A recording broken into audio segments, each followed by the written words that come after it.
Hi guys, it's Drew here. I'm here to make a video today about a little announcement in regards to Top Deck Tuesday and how I'm going to be taking a hiatus from it for a month.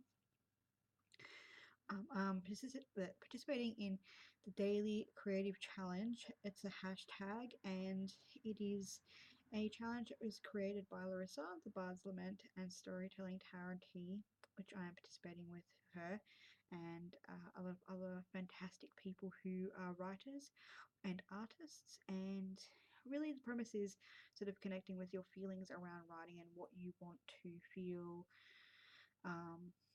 When you write, what you need to feel in order to create as well. I'll leave the question below. I don't think I did leave it in my last video.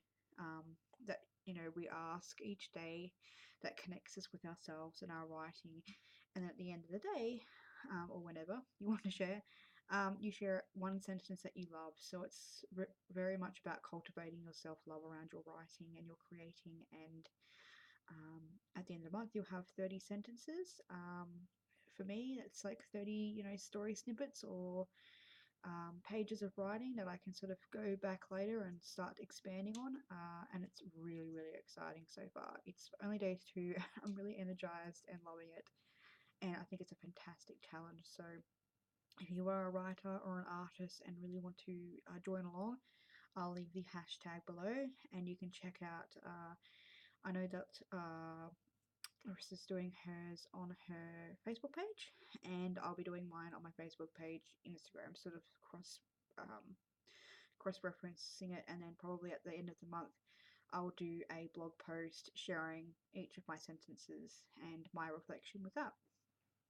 So this video is, like I said, a hiatus video from Top Deck Tuesday, and I won't be wrapping up this week with the Wild Unknown because I am still wanting to work with it. So the reason why I am having a hiatus is because of that challenge.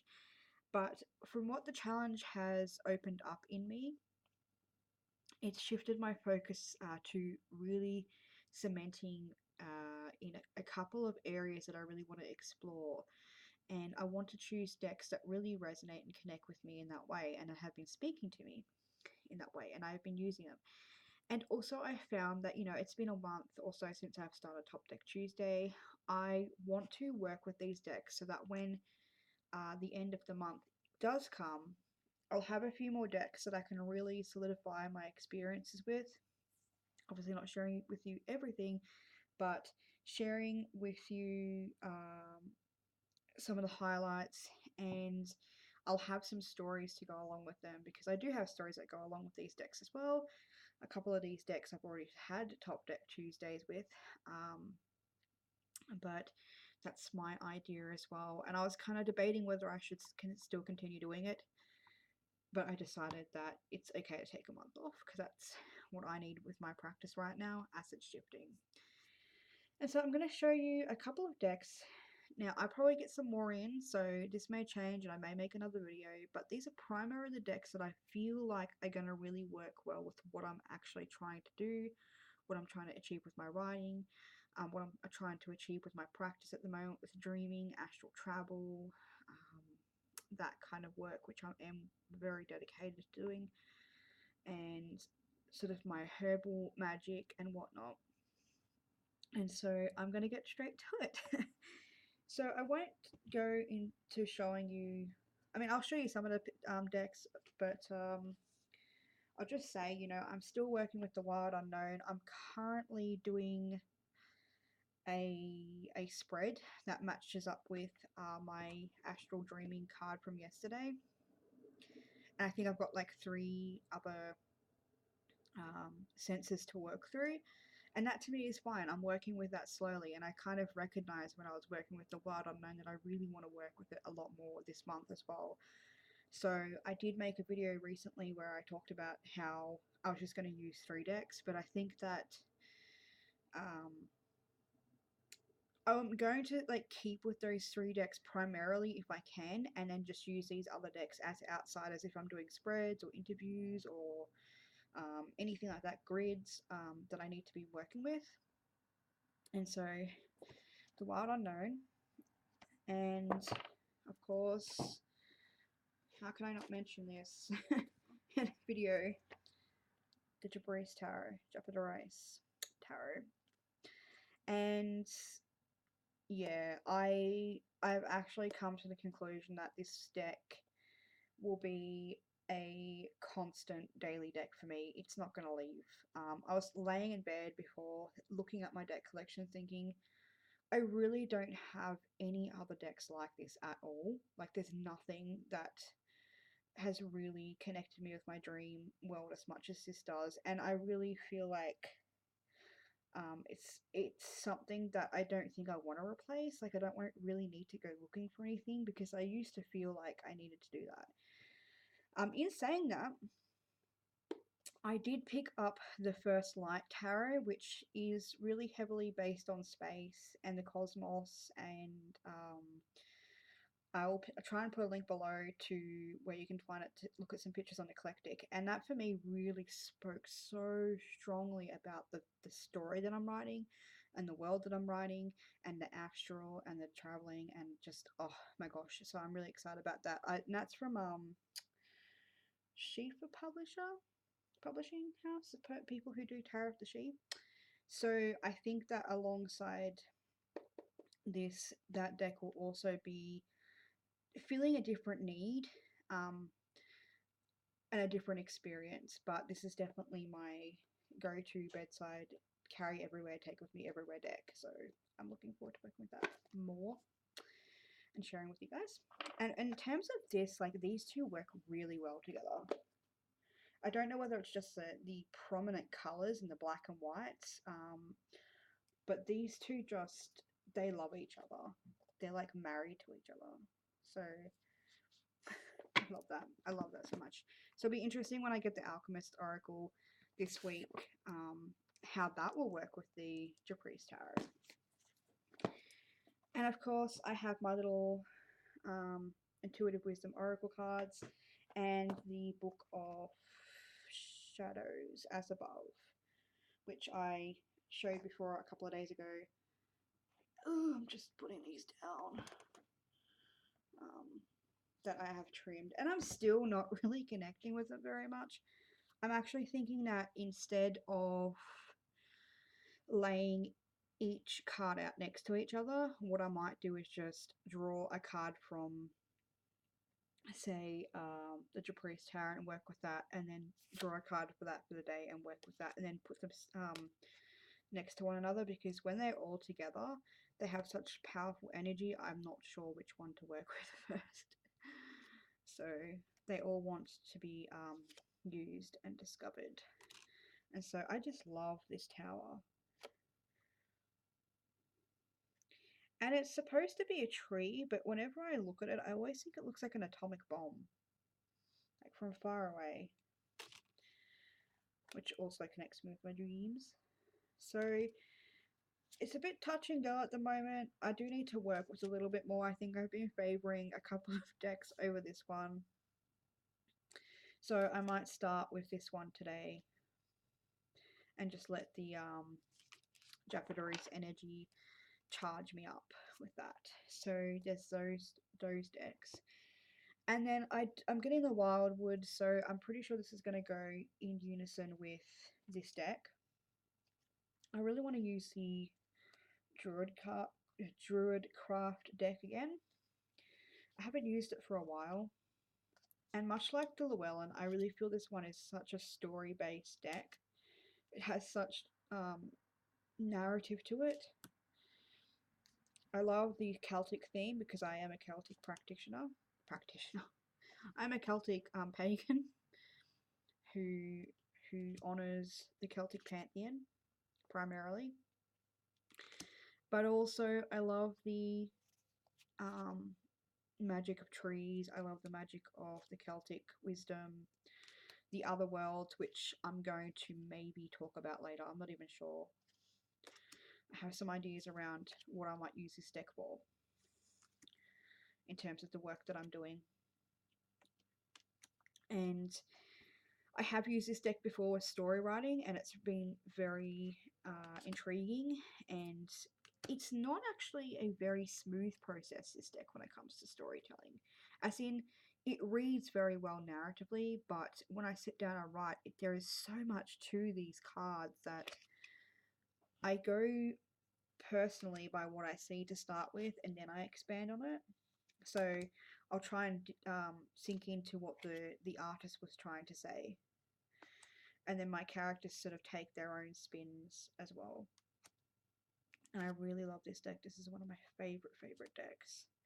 So I haven't used it for a very long time, like I said, and um, since we're going into that waxing, flowing energy coming up to the full moon, I think that I would like to spend some time with this, using it through the cycle and seeing how that changes, because it does have a lot of the cyclical moons and sun energy as well. I will always love that deck. And lastly, of course, for the decks that, oh, not lastly, sorry. Actually, I'll show you the other one first, because this one was in my dreams. And I usually have dreams about like having decks, but I don't usually have specific dreams about specific decks. And I went to sleep and I can't remember exactly what I was told, because I woke up and I had other stuff to deal with and my brain just went. But I know that this deck was in my dream, and it was telling me something about how I could use it to relate to my storytelling and my writing. And the only thing I remember them saying, the beings in my dreams are saying, is that to use it to, because it's got polar opposites. It's the Revelations Tarot. And so these cards themselves have a very dreamy feel to them. A very, again, surrealist kind of feel to them. And I like the fact that you can turn them upside down. And so I think, like, the impression I'm getting from my memories is that they wanted me to use them to really discover different characters and their motivations and what they look like, in the halfway place, what they look like upside down, what they look like in their positive and negative attributes, and the energy around that. And I wasn't really quite sure what I would use this deck for other than shadow work, but it makes a lot of sense. So I'll be using that, and I'm not quite sure when. Probably very soon, because I really love, I love the ethereal energy to it. And it almost has like a sci-fi feel to it, a sci-fi fantasy feel to it. It's a very mystical, creative deck. The colors are very creative as well, which I think that's again why it gets me so much. I love these decks because they have such vivid colors, and I think you could definitely use this with the next deck, because they are very strong colors. That goes in this little bag here to write you all up. I do accents all the time. I'm just weird like that. Pretty bad accents. So, of course, I have to connect with she. I haven't connected with her for a while. And my friend was over here using it last month, and I kind of was working with it. And it was that deck that I didn't really want people to touch. But because I really wasn't with it at that moment, I ended up showing her something, and I kind of lost that energy I'd been infusing in it. And I'm not overly precious of people touching my decks unless I'm actually like working with them. So if they're on my shelf, fine, that is a-okay. But if they're by my bedside table, or I'm actively working with them on my altar or something like that, I don't like people touching them, because I'm developing a relationship with that person. So it's kind of like someone coming in and like fucking around on my relationship. Like, it just annoys me. But it was okay, because I didn't really realize there was a lot of emotions going on, so I wasn't paying attention. And then afterwards I was like, maybe I shouldn't have let her play with these cards, because they feel not tainted, but I definitely am doing a cleansing with them. They're not tainted, they're fine. And they're calling out to me. They've been like, what are you doing? You haven't played with us for a very long time. And again, much like the Japanese deck, this is one of my home decks as well. I can't live without this deck. I really can't. It's one of those decks that I can see myself buying several copies of because I can see it being a life deck. And I haven't even began to look at these cards at all. But something tells me that they're going to be really beautiful for connecting with that ET energy that I am working through and dealing with. The fairy energy. And they do have a Gaelic theme to them, so they are very much under the Celtic pantheon. So a lot of the things that I want to work with, and I love this card.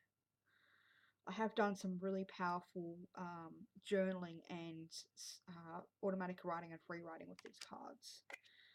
So I would love to do that again because I sit down and I actually talk to these beings.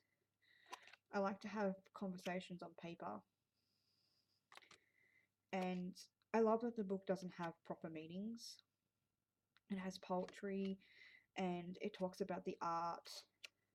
And it's left very much open to your interpretation. So I'm going to stop looking at the cards because I don't want to actually see them all myself. I do not. I want to enjoy the experience of finding new cards that I haven't looked at. Because that to me is very, very fulfilling. Especially when I was going through a walkthrough at one point and I was like, oh my gosh, I have never seen you before. Where did you come from? I love you. Yeah, the Tower card. Oh my god. And this especially for me in regards to like ET beings is it really did help with my awakening of coming back to that and coming back to my novel and sort of starting to open up my fears around like my constructed fears that I keep going into. And I think it's also like the Tarot of the She helps me be a little bit more discerning about who I tell things to because I like to have that kind of relationship with this deck and these beings. So I would never really go into too much detail about like any particular relationship that I've had with them and what they've said to me because I think that's a really personal, intimate connection. And I'm kind of getting that way with a couple of my decks at the moment. So maybe I am a little bit precious, but I love my preciousness. It's really fun. So, yeah. So those are the decks that I can see myself using. Oh yeah, and I got this my piece of ironite came in the mail today, and it's very rough on the outside. My camera's not even going to pick it up. Oh, actually, it does. It's got a lot of bumps, a lot of scratches, and it's very. It looks very much like my sodalite, my other piece of sodalite. So I think those two are going to go really well together. And I did have it next to my bed, and it is for third eye, and this really actually quite fits nicely. I did have it next to my bed, and it did awaken some of the dreams. My dreams were really trippy when I had a nap before. I haven't been back to this certain place where I have these dreams where I'm in a house and they have so many rooms and there's these certain rooms that I don't want to go into but I do at the same time, which is kind of like when I wake up I know what I'm talking about. I know what I'm feeling. It's the subconscious. And I went into this particular space with some people and they were joking around and I was trying to take it really seriously. And there was this one room that had this like really weird energy, like don't go in there. And I really like every time I go into that space, I really want to push open the door because it's usually like a haunted mansion or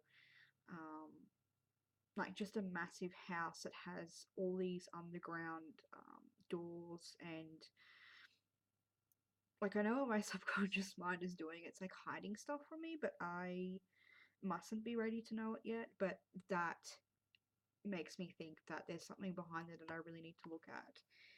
And I'm actually working with a spread at the moment called the Hidden Door spread. So that was really kind of interesting that it had come into my consciousness again, because I'd started working with it and I've done a couple of spreads, but I kind of need to be by myself to do spreads. Like, I find it really difficult to do spreads when I'm with friends, any more than like two cards. Like one or two cards, it's okay, but if I'm doing something that is very dedicated and intentional like that, I really need to be by myself to do it, or with people who like are really working that spread. So it's come back, and I'm going to be working with it tonight, I think, actually.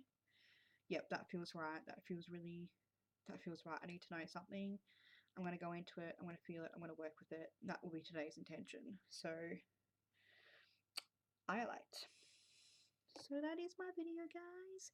Seems like I'm making videos every day, but that's okay because I quite enjoy making them and I have a lot to talk about and I could not stop talking sometimes. So that was my reasoning behind Top Deck Tuesday. So it will be back next month. Oh yeah, and I got these like really cute earrings. And I kid you not, like you would never, ever, ever see me wearing anything related to spiders like a year ago. I am an arachnophobe who really who honors Spider Woman in the Native American pantheon and myths.